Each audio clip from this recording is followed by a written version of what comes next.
전북의 고용 상황이 조금 좋아진 것으로 나타났습니다. 통계청이 발표한 고용 동향을 보면 전북의 지난달 고용률은 62.3%로 지난해 같은 기간 대비 1.5%포인트 올랐습니다.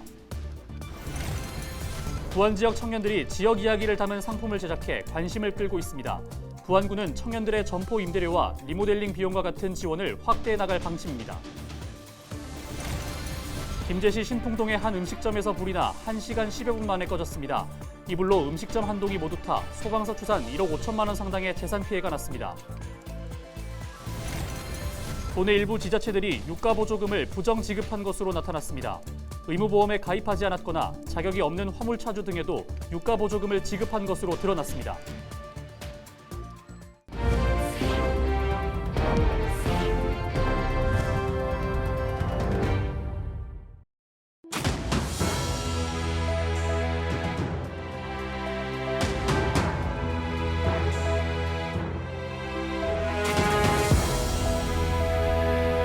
시청자 여러분 안녕하십니까?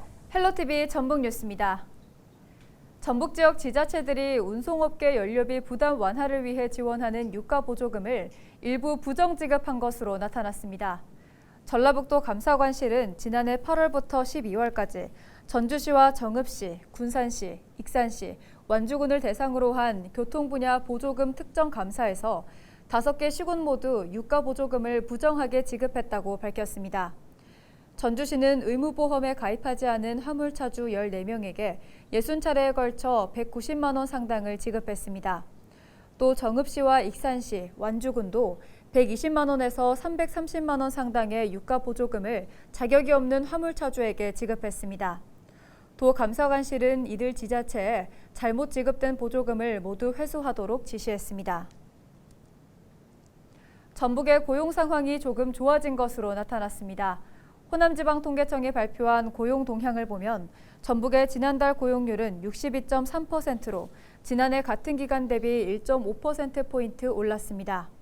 취업자 수는 96만 9천여 명으로 지난해 같은 기간보다 2만 2천여 명 늘었고 실업자 수는 3만 1천여 명으로 7천 명이 늘었습니다. 연예인 사진이 담긴 책받침이나 가수 응원용 봉과 같은 상품을 굿즈라고 합니다. 네, 요즘에는 굿즈로 브랜드 인기와 가치가 더 올라가기도 하는데요. 보통 좋아하는 연예인이나 대중문화를 활용해 상품을 만드는데 부안 지역 청년들이 지역 이야기를 담은 상품을 제작했다고 합니다. 이나라 기자의 보도입니다. 바다가 만든 절벽, 채석강에 있는 해식동굴을 그림으로 새롭게 표현한 엽서입니다. 부산광역시와 무안군이 아니라 부안군에 산다는 메시지를 담은 재치 있는 열쇠고리도 눈에 띕니다. 파도로 깎인 검은 절벽과 푸른 바다, 하늘을 담아낸 컵도 있습니다. 50제곱미터 남짓한 공간을 부안군 굿즈로 가득 채운 이곳은 부안 지역 청년 4명이 모여 만들었습니다. 시골로 갔을 때 되게 실패나 낙오에 대한 그런 인식이 되게 많았어요. 그런데 그러한 인식에 좀 벗어나서 부안도 충분히 멋지고 영감이 되게 가득하고 보물로 가득해 있다라는 것들을 좀 굿즈를 통해 표현하고 싶기도 했어요. 이들은 부안군 13개 읍면의 특징을 살린 상품을 만들 계획입니다. 귀여운 새끼제비 3마리가 모여있는 포스터는 줄포면 줄포시장 건물에 둥지를 튼 제비 가족 이야기를 담았습니다. 구름을 끼고 있는 솥대 열쇠고리는 보안면 수호신 솥대를 표현했습니다.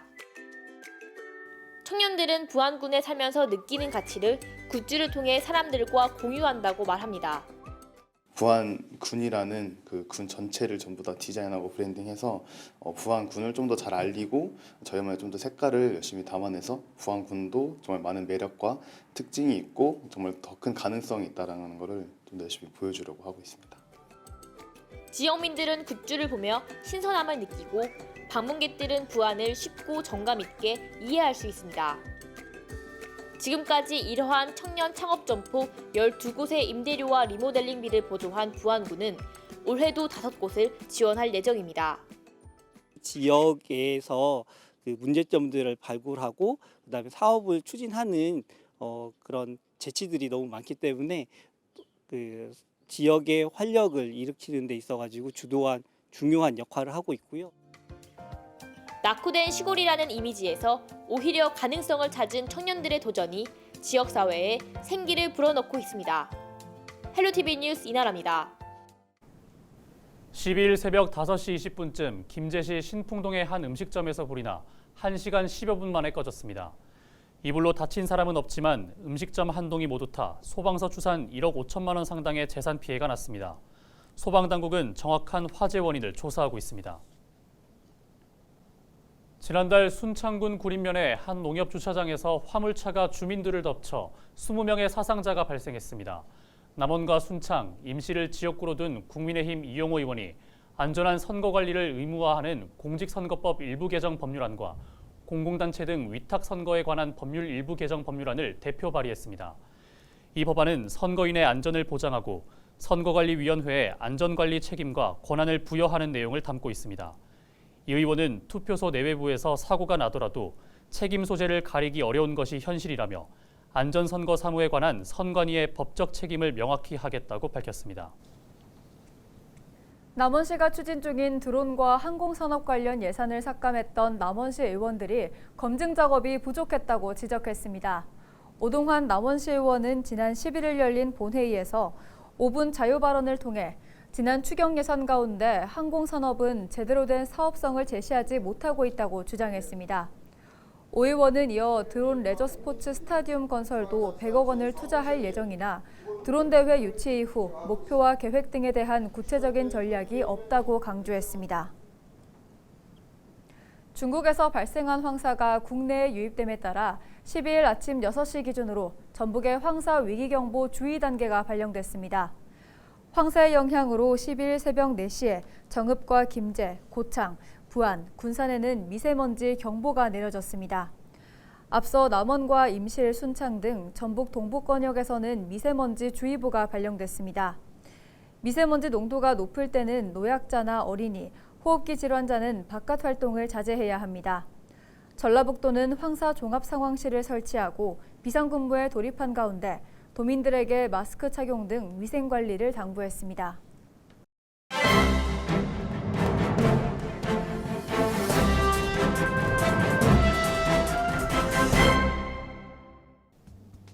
신문브리핑 전북일보 기사입니다.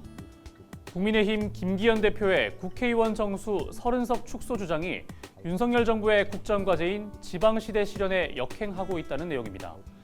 김 대표의 안이 현실화할 경우 전북은 인구 비례와 의원수 정수 감소의 영향으로 최대 2석 이상이 줄어들 가능성이 커진다고 신문은 밝혔습니다.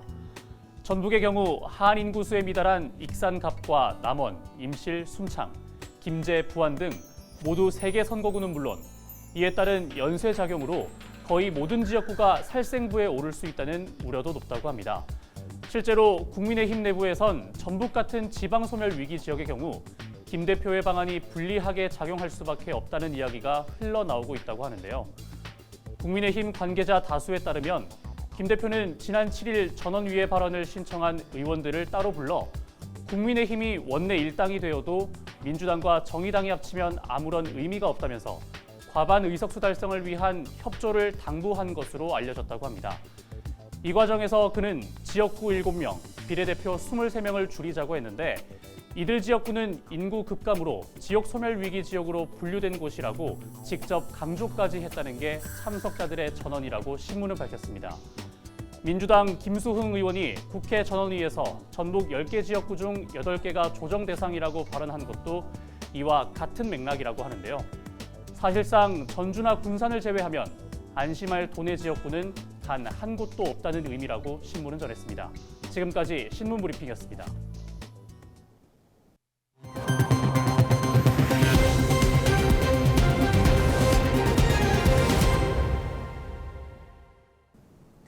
과밀 과소학교 문제, 어제 오늘 일이 아닙니다.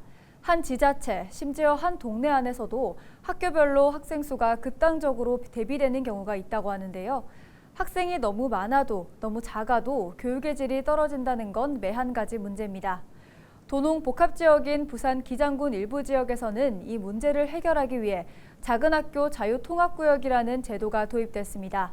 지난해 성과가 나타나서 올해는 정책이 더 확대됐다고 하는데요. 어떤 정책이고 또 어떻게 성과가 냈는지 안수민 기자가 취재했습니다. 부산 기장군에 있는 두 곳의 초등학교. 차로 15분 거리에 있지만 학생 수는 딴판입니다. 한 곳은 전교생이 1,000명에 이르지만 다른 한 곳은 80명에 불과합니다. 신도시와 어촌마을이 함께 있는 지역의 특성 때문에 인접한 학교지만 극명한 차이가 나타나는 겁니다. 과밀학교는 학생 수를 분산하고 폐교 위기에 처한 작은 학교는 살릴 수 있는 방법이 없을까? 대책으로 도입된 것이 작은 학교 자유통합구역입니다. 작은 학교 자유통합구역으로 지난 2022년부터 정관 신도시와 일광 신도시 지역에 큰 학교 8곳과 작은 학교 6곳이 지정됐습니다. 큰 학교 학생들은 주소지를 이전하지 않아도 작은 학교로 입학할 수 있습니다. 단 작은 학교 학생이 큰 학교로 가는 건 불가능합니다. 지난해에는 37명, 올해는 42명이 큰 학교에서 작은 학교로 옮겨갔습니다. 현재 작은 학교 전교생의 절반 이상은 이렇게 유입된 학생들입니다. 학생 수 증가를 통한 작은 학교 및 지역사회 활성화, 일광 지역 초등학교 과대 과밀 해소, 학생의 학교 선택권 확대를 통한 교육 만족도 향상이 기대됩니다. 작은 학교는 상대적으로 체험학습을 비롯해 문화와 예술 분야 등 학교만의 특화된 교육과 가족적인 분위기가 장점입니다. 이런 학교를 선호하는 학생과 학부모들은 주소 이전 등의 까다로운 절차 없이 원하는 학교로 갈 수 있게 돼 선택의 폭이 넓어졌습니다. 1학년부터 6학년까지 많은 활동을 같이 하는 활동들이 많아요. 마켓데이라든지 아니면 수학여행을 같이 4, 5, 6학년이 간다든지 같이 돕고 배려하고 하면서 정말 작은 사회를 여기에서 배우는 거예요. 작은 학교 자유통합구역 정책에 대한 만족도 조사에서 해당 지역 학생 97%, 학부모 94%가 만족한다고 응답했습니다. 헬로티비 뉴스 안수민입니다. 임실군은 임산부들을 위해 정부 지원이 중단된 친환경 농산물 꾸러미 공급 사업을 자체적으로 추진합니다. 임실군은 2천만 원의 자체 예산을 들여 50명의 임산부에게 친환경 농산물 꾸러미를 전달한다고 밝혔습니다. 지원 대상은 2022년 1월 1일 이후 출산한 산모 또는 신청일 기준 임산부입니다. 지원 품목은 유기농산물과 유기가공식품, 무항생제 축산물 등입니다. 미래세대 건강과 친환경 농산물 판로 확대를 위해 지원을 이어가기로 했으니 관내 모든 임산부의 적극적인 참여와 신청을 바랍니다. 드넓은 초록빛 청보리밭을 즐길 수 있는 축제가 고창에서 열립니다. 고창군 공읍면 학원농장 일대에서 개최되는 제20회 고창 청보리밭 축제는 오는 15일부터 다음 달 7일까지 열립니다. 66헥타르가 넘는 청보리밭 주변에서 열리는 이번 축제는 고창에서 생산된 보리로 빵과 맥주를 만드는 체험 행사와 파페라와 마술, 농악, 판소리 공연 등이 펼쳐질 예정입니다. 싱그러운 봄 냄새 물씬 나는 청보리밭을 거닐며 어른들은 어릴 적 옛 향수를 되새기고 아이들은 미래에 기억될 새로운 추억을 쌓으며 힐링의 시간이 되기를 기대해 봅니다. 순창구는 강천산 군립공원을 도보로 갈 수 있는 강천산 오색단풍길을 조성했습니다. 오색단풍길은 순창읍에서 강천산까지 연결되는 10km의 산책로입니다. 구는 지난 2020년부터 45억 원을 들여 산책로에 각기 다른 특색을 가진 5개 테마길을 꾸몄습니다. 또한 순창읍에서 강천산 입구까지 연결되는 도보길 곳곳에 포토존 조형물을 마련하고 길 양편에 청단풍 나무를 심었습니다. 강천산을 찾는 관광객들이 오색 단풍길을 걸으면서 주변의 문화와 관광, 체험을 즐기고 더불어 지역경제 활성화에도 도움이 되기를 기대하고 있습니다. 김제경찰서가 전화금융사기, 보이스피싱 예방을 위한 홍보 활동을 벌였습니다. 경찰은 지역 내 은행과 현금 자동 입출 금기, 편의점 등의 보이스피싱 예방을 위한 스티커를 부착하고 주민들에게 홍보했습니다. 보이스피싱 예방을 위해 시민감시단을 운영 중인 김제경찰서는 전화금융사기는 피해 복구가 어렵다며 주의를 당부했습니다. 이상으로 뉴스를 마칩니다. 저희는 언제나 지역민 여러분과 함께하겠습니다. 시청해주신 여러분 고맙습니다.